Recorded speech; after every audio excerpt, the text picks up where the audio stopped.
सिद्ध हो जाता है। हे गुरु ब्रह्मा, हे गुरु विष्णु, हे गुरु ब्रह्मा, हे गुरु विष्णु, हे शंकर भगवान आपके चरणों में। हे गुरुदेव प्रणाम आपके चरणों में, सारे तीर्थ धाम आपके चरणों में।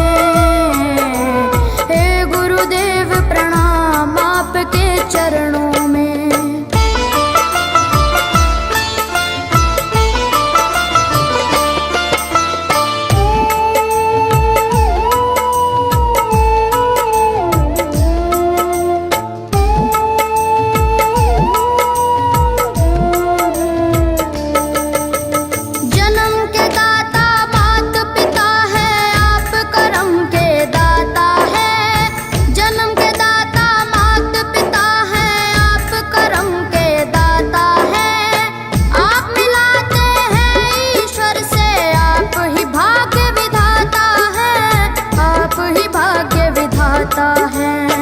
दुखिया मन को, रोगी तन को,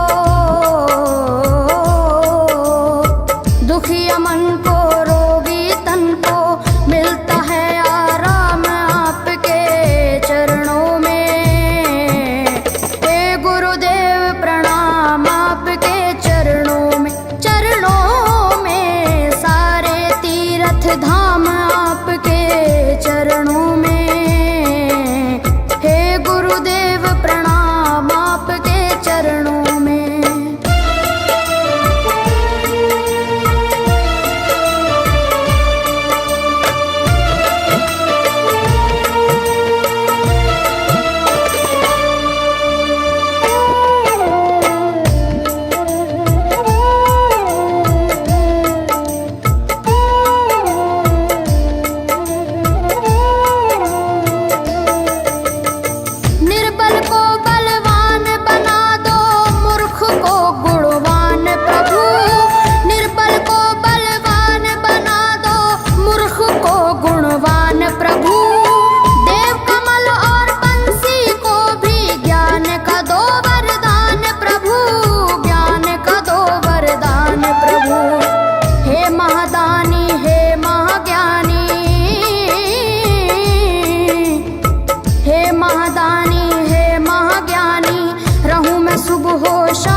धाम आपके चरणों में।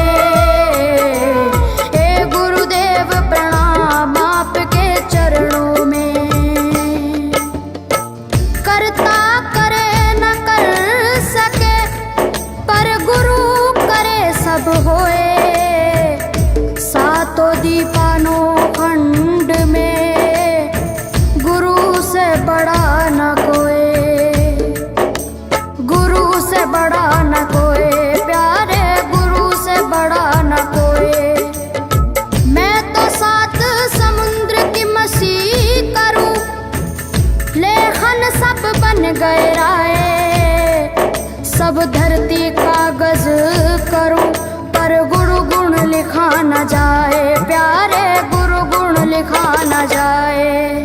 सारे तीर्थ धाम आपके चरणों में। प्रणाम आपके चरणों में, सारे तीर्थ धाम आपके चरणों में।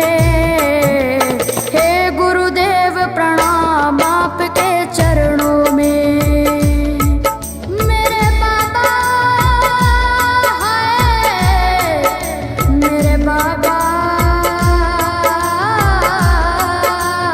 मेरे बाबा, मेरे बाबा, मेरे बाबा।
बाबा